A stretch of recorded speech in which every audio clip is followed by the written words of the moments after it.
I always thought my wedding day would be the happiest moment of my life. But instead of joy, it turned into chaos I never saw coming. One moment I was smiling in my white dress, and the next, everything exploded. My mother-in-law, with her cold words and fake tears, twisted my husband's mind right in front of me. And then he snapped. He yanked my hair, slapped me across the face, and shoved me so hard. My head slammed into the corner of the table. What happened after that was even more shocking. Hello, my name is Nina Carter, and I'm 28 years old. For as long as I could remember, I had dreamed of this day, my wedding day, believing it would mark the beginning of a joyful new life. The venue was decorated with soft lights, pastel roses, and the gentle sound of violins floating through the air. Guests laughed and clinked their glasses, the scent of fresh flowers mingling with the aroma of the evening feast. As I stood in my white gown, surrounded by people clapping and smiling, I felt like a fairy tale bride. I had chosen love, and I believed I was walking into something beautiful. Everything seemed perfect on the surface. My fiancé, now husband, Ethan Reynolds, was charming, well-spoken, and always knew how to make others feel comfortable. We had been together for 2 years, and I had thought we understood each other. I believed we were building something strong, something lasting. I smiled politely as guests came to greet me, complimenting my dress, my makeup, my glow. I nodded, responded with warmth, doing my best to absorb every joyful detail. Then, through all the laughter and soft music, I heard a voice that immediately turned my stomach. "Nina, dear," the voice called, sweet on the surface but edged with something sharper, colder. "Could you come here for a moment?" I turned and saw Margaret Reynolds, Ethan's mother, standing a short distance away.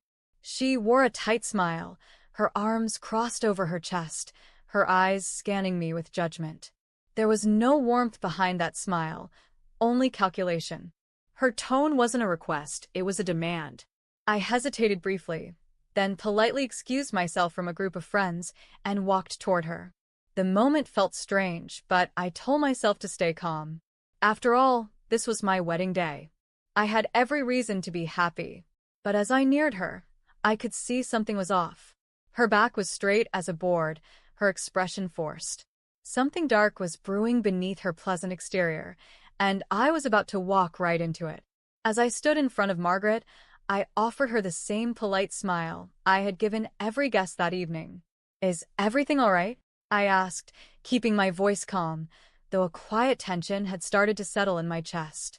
I knew Margaret and I were never close, but I had tried my best to be respectful throughout our engagement. What she said next, however, caught me completely off guard. "It's about the way you look at me, Nina," she began, her voice cool but dripping with blame. "You think I haven't noticed? The way you sigh, the way you roll your eyes when I speak.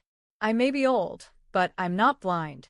You don't respect me, and now, on my own son's wedding day, you've been worse than ever." I blinked, stunned. "I think you're misunderstanding me, Margaret," I replied gently. "I've never disrespected you. I've always tried to be polite." "Polite?" she snapped. "You're cunning. You've been turning Ethan against me since the beginning. And don't you dare pretend otherwise." Her voice grew louder, drawing the attention of nearby guests. I noticed heads turning. A few people whispered behind their hands, sensing the tension that was now thick in the air. I tried to keep my voice steady. "Margaret, I promise, that's not true. I want nothing more than peace between us." At that moment, Ethan appeared beside us, clearly sensing that something was wrong. His eyes darted between his mother and me. "What's going on?" he asked, brows furrowed. Before I could say a word, Margaret reached for his arm with trembling hands and leaned in like a wounded mother. "Your wife has been cruel to me," she said, tears welling in her eyes. "She talks down to me, treats me like a burden. Even today, of all days, she's been nothing but cold." Ethan's expression shifted instantly, concern turning into disbelief, and then into something harder. "Is that true, Nina?" he asked, staring straight at me. "No, it's not true," I said, heart pounding. "I've never treated her with disrespect. She's lying." Margaret interrupted with a dramatic sob. "I'm your mother, Ethan. I raised you. Would I lie to you on your wedding day? The moment felt unreal. I was standing in front of the man I had just married, being accused of something I hadn't done, by someone who had never accepted me. And now, all eyes were on us. Ethan's jaw tightened as he stared at me, his breathing shallow and uneven. I could see the storm rising behind his eyes. For a brief second, I still believed he might choose to trust me, to stand by me and defuse this madness. But that hope shattered the moment he muttered, "You've been making a fool of me," under his breath. Before I could step back or even process what he meant, Ethan lunged forward and grabbed a handful of my hair, yanking it back with such force that I stumbled. A sharp cry escaped my mouth as pain shot through my scalp. Gasps erupted across the room. I saw shocked faces frozen mid-toast, a few guests dropping their glasses in horror. Then came the slap. His palm cracked hard across my cheek, the sound echoing through the silent room. My skin stung instantly, and my head snapped to the side. I barely had a moment to register what had happened before Ethan, eyes wild with fury, shoved me violently in front of everyone. My balance gave way, and I went crashing toward a nearby table. The corner of it slammed into the side of my head, and I collapsed to the floor, dazed and bleeding. I could feel warm blood trickling down from my scalp, my vision blurring, and my breath coming in short gasps. The room had gone silent, completely silent, except for the sounds of people gasping, screaming, and shuffling in shock. Someone shouted, "Call 911 now," and I vaguely heard footsteps rushing across the floor. A female voice cried out, "She's bleeding. Oh my God, she's bleeding." Everything around me felt distant, like I was watching it from underwater. My heart pounded, my cheek burned, and pain throbbed in my head. But even worse than all of that was the truth crashing over me. The man I had just married had not only humiliated me, he had attacked me in front of everyone. Within minutes, red and blue lights began flashing outside the venue. The police arrived, accompanied by paramedics. A crowd had gathered, but everyone moved aside as officers entered the hall. Ethan stood frozen, his chest heaving, face pale now that the reality of what he'd done had sunk in. Two officers approached him. "Sir, put your hands where we can see them," one said firmly. Ethan raised his hands slowly. "Wait, I didn't mean," he stammered, but it was too late. "You are under arrest for assault and domestic violence," the officer said as he handcuffed him. "You have the right to remain silent." Margaret tried to intervene. "This is a misunderstanding. She was provoking him," she cried, but the officers ignored her and separated her from Ethan. One of the paramedics knelt beside me, gently checking my wound as another officer asked me questions and took witness statements from guests. As I was lifted onto the stretcher, I could barely speak. But inside, something had shifted. The fairy tale had ended, violently and publicly, but the truth was finally visible to everyone. The ambulance ride felt like a blur, filled with sirens, flashing lights, and the steady voice of a paramedic asking me to stay awake. My head throbbed painfully, and every jolt of the vehicle sent fresh waves of nausea rolling through me. I was too weak to speak, but I held on, not just for my physical survival, but because something inside me refused to let this be the end of my story. At the hospital, the emergency team moved quickly. I was given pain medication, and the bleeding on the side of my head was cleaned and treated. The doctor confirmed it was a deep laceration and a mild concussion. They ran a scan to rule out internal damage, and thankfully, it came back clear. But I would need a few days of rest and close observation. The staff was kind and gentle, though I could see the concern in their eyes as they reviewed my chart labeled domestic assault. I lay in a quiet room later that night, the sounds of machines softly beeping around me, the sharp smell of antiseptic in the air.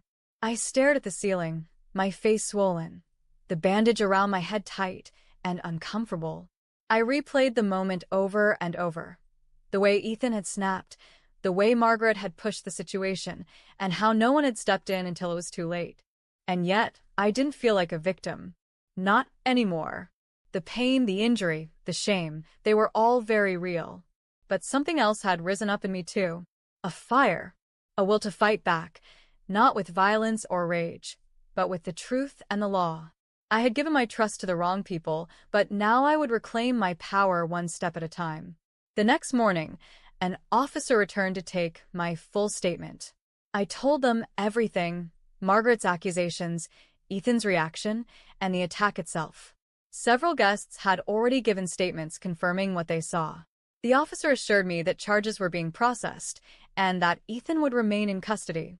Before he left, he asked gently, "Do you intend to press full charges, ma'am?" I didn't hesitate. "Yes," I said. "Every charge possible. I want a restraining order. And I want a divorce." The officer nodded. "You're doing the right thing." That day, I also called a lawyer and scheduled an emergency consultation. The wound on my head may have been fresh, but so was my decision. I would not go back. I would not be silenced. And I would make sure Ethan and Margaret answered for everything they had done. After I was discharged from the hospital 2 days later, I didn't go back to Ethan's house, or even to the apartment we were meant to move into after the wedding. Instead, I stayed with my childhood friend Rachel, who had rushed to my side the moment she heard what happened. Her presence was a blessing. She didn't press for answers, didn't shower me with pity. She simply sat with me, made tea, and reminded me that I wasn't alone. But I knew kindness wouldn't be enough to protect me, not from Ethan, and certainly not from Margaret. The incident at the wedding had only been the breaking point. Looking back, I saw so many signs: subtle manipulation, emotional pressure, strange financial behavior I had ignored. Now I wanted answers, and I wanted proof. That's when I decided to hire a private investigator named Darren Cole. He came highly recommended for handling sensitive domestic cases, and when I met him in his quiet office on the west side of town, I was struck by his professionalism and focus. "Miss Carter," he said, flipping open a notepad, "I understand you're seeking evidence." "Yes," I replied firmly. "Not just about the assault. That's already documented. I believe Ethan and Margaret were hiding other things. Financial things. I think she controls his business accounts, and there were transactions I never understood. I want everything. Any emotional abuse. Any financial manipulation. Any illegal activity. If it exists, I want it uncovered." Darren nodded. "Understood.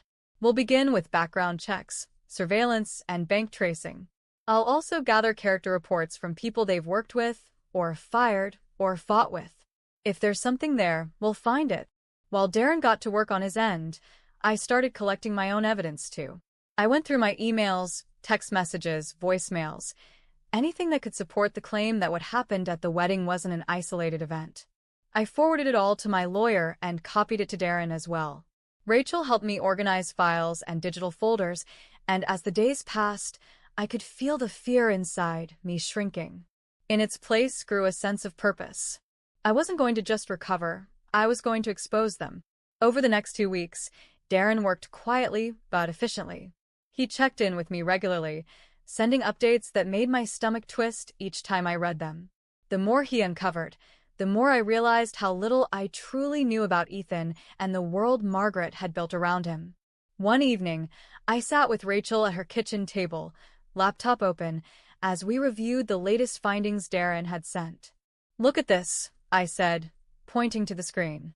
Multiple large transfers from Ethan's personal business account to a shell company, registered under a fake name, but the address traces back to a property owned by Margaret. Rachel leaned in, her eyes wide. "She's laundering money." I nodded. "And she's using Ethan to do it." Darren's report also included interviews with 2 former employees of Ethan's company. Both had been let go under questionable circumstances. They described Margaret as controlling, aggressive, and dangerously manipulative. She had access to Ethan's financial systems and often authorized payments without his team's knowledge. One employee even said he suspected tax fraud but was too afraid to speak out at the time. Alongside this, Darren found something even more alarming: a prenuptial agreement Ethan and Margaret had secretly altered without informing me.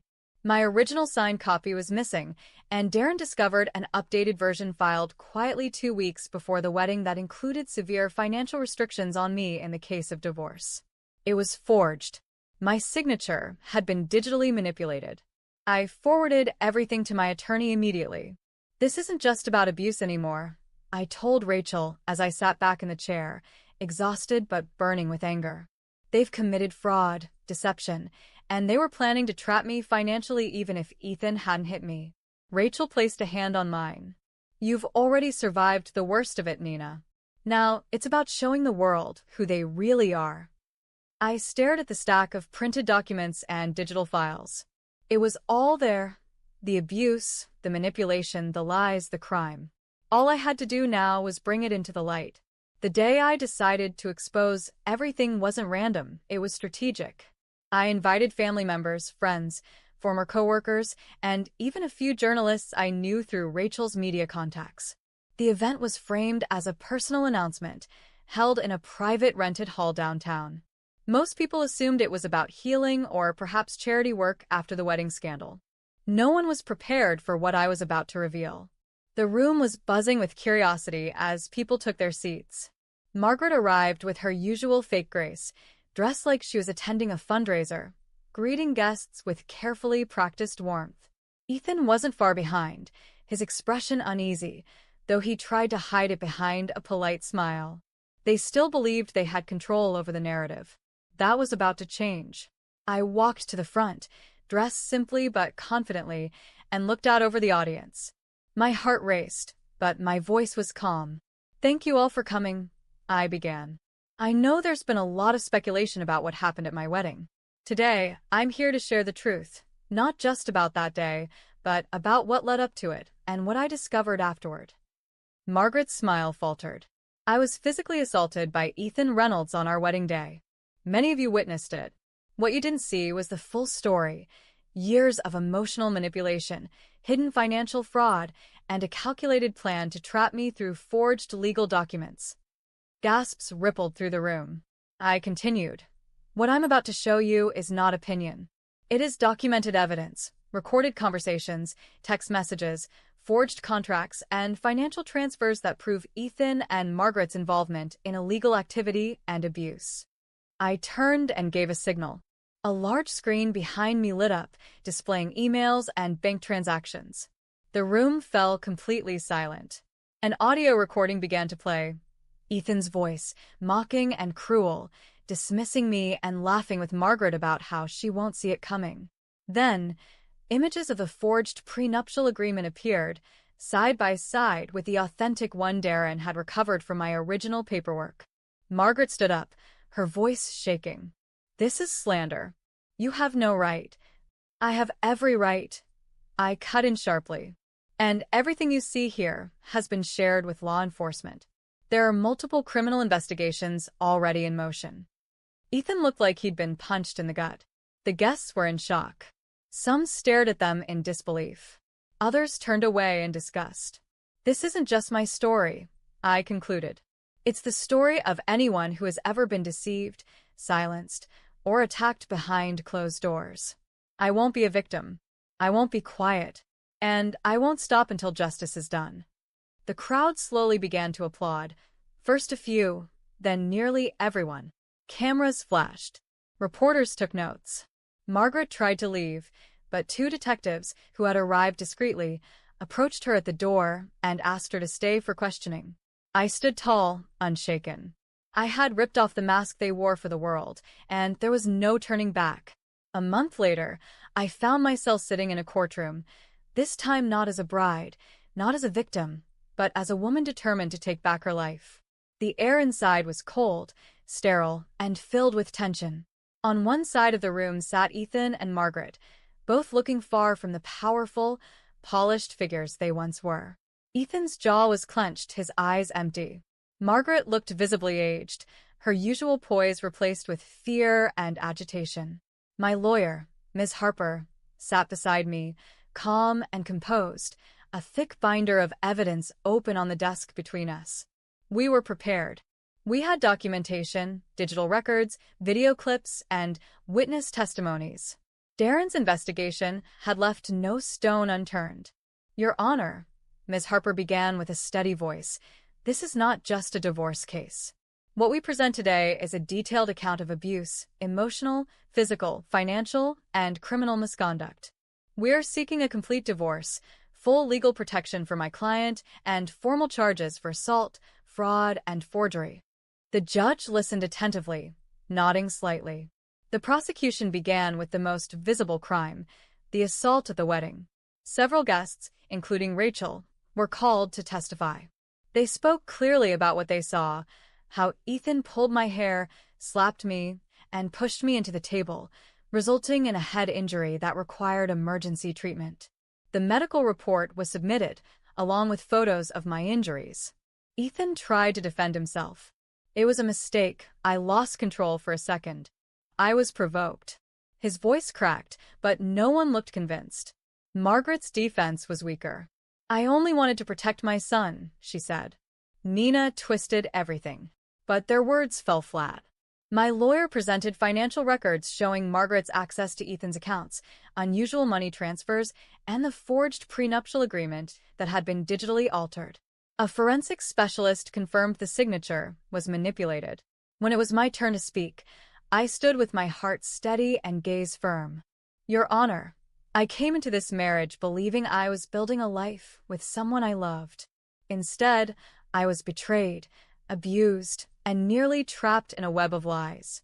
What happened on our wedding day was not the beginning, it was the final blow. But I survived it. And I am here not for pity, but for justice. There was a silence in the courtroom as I finished. Ms. Harper made the final statement.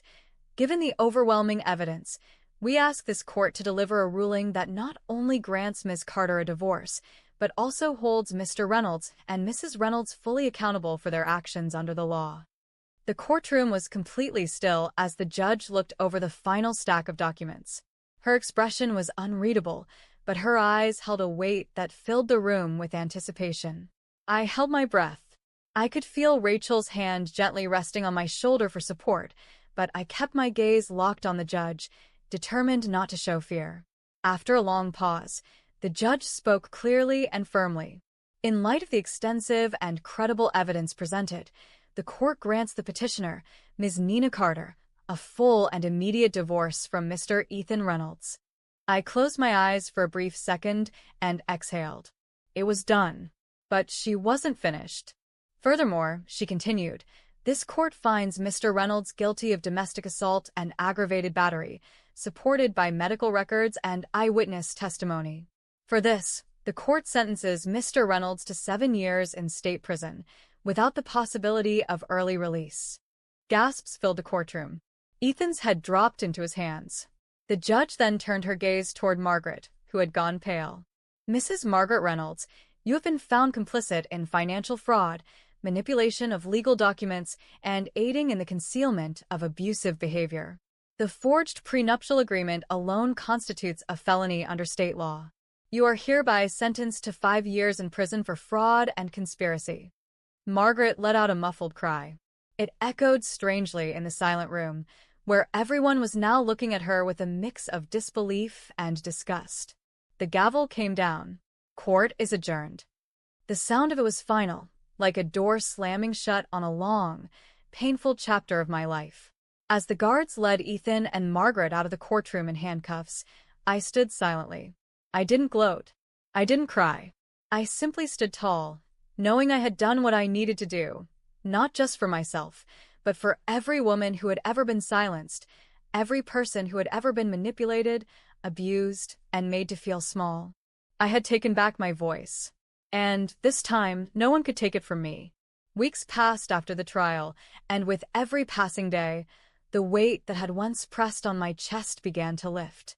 The headlines faded, the public attention slowly shifted, and for the first time in a long while, I could breathe without fear. I wasn't just free on paper. I was free in spirit. I moved out of the city and found a quiet home nestled in the hills just outside a small town called Edenbrook. The house wasn't large or luxurious, but it was mine. It had a wraparound porch, a garden that needed work, and a view of the mountains that turned golden every evening. I spent my mornings with a warm cup of tea, watching the sun rise in peace. There was no shouting, no tension, no walking on eggshells, just birdsong and wind through the trees. Rachel stayed in touch, visiting often and reminding me of how far I'd come. Sometimes we'd sit for hours, talking about everything and nothing.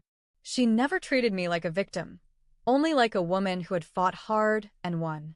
Her friendship had been my lifeline during the darkest moments, and I would never forget that. I started writing again. Just small journal entries at first, then essays, then articles. One of them, about surviving emotional and physical abuse, was picked up by a local women's magazine. The response was overwhelming. Messages poured in from readers who had felt seen, heard, and inspired. I realized that telling my story wasn't just healing, it was powerful. People still ask me sometimes, "How did you get through all of it?" And my answer was always the same: by refusing to let them define me. What Ethan and Margaret did was cruel, calculated, and damaging. But they didn't break me. They revealed who they were, and in the process, I discovered who I truly am: stronger, wiser, and more fearless than I ever imagined. As the sun set over Edenbrook one evening, painting the sky in shades of orange and lavender, I stood on my porch and smiled. The woman I once was, the hopeful bride in the white gown, she was gone. In her place stood someone braver. Someone who fought back. Someone who won. This was not the end of my story. It was the beginning. Thank you so much for listening to my story. If my journey inspired you, or if you know someone who needs the strength to stand up for themselves, please don't forget to like this video. It truly helps share these stories with others who need them. I'd love to hear your thoughts, your experiences, or your support in the comment section below. Every voice matters.